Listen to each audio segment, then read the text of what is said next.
આમાં ખોડિયારના પ્રાગટ્ય અંગે એવું કહેવાય છે કે ભાવનગર જિલ્લાના બોટાદ તાલુકાના રોહિશાળા ગામમાં મામડિયા નામે એક ચારણ રહેતા હતા.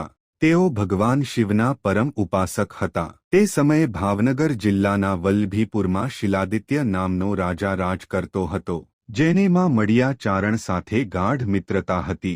વલ્લભીપુરના રાજવી શિલાદિત્યના દરબારમાં કેટલાક ઈર્ષાળુ લોકો પણ હતા.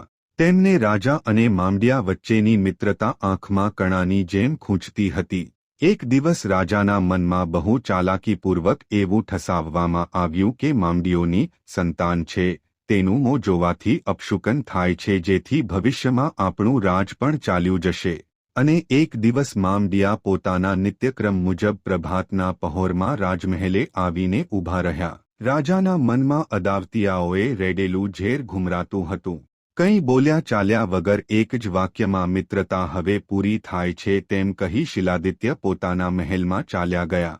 ત્યારબાદ રાજાના વર્તનનો મૂળ હેતુ લોકો પાસેથી જાણીને મામડિયાને ખૂબ જ દુઃખ થયું. આમ તેને જે લોકો સામે મળ્યા તે વાંઝિયા મેણા મારવા લાગ્યા.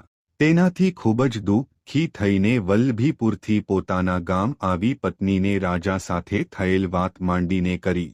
મામડિયાએ ભગવાન શિવના શરણમાં માથું ટેકવ્યું અને શિવાલયમાં શિવલિંગની સામે બેસીને નિશ્ચય કર્યો કે તેમની અરજ ભગવાન નહીં સ્વીકારે તો તેઓ પોતાનું મસ્તક ઉતારીને કમળપૂજા ચડાવશે.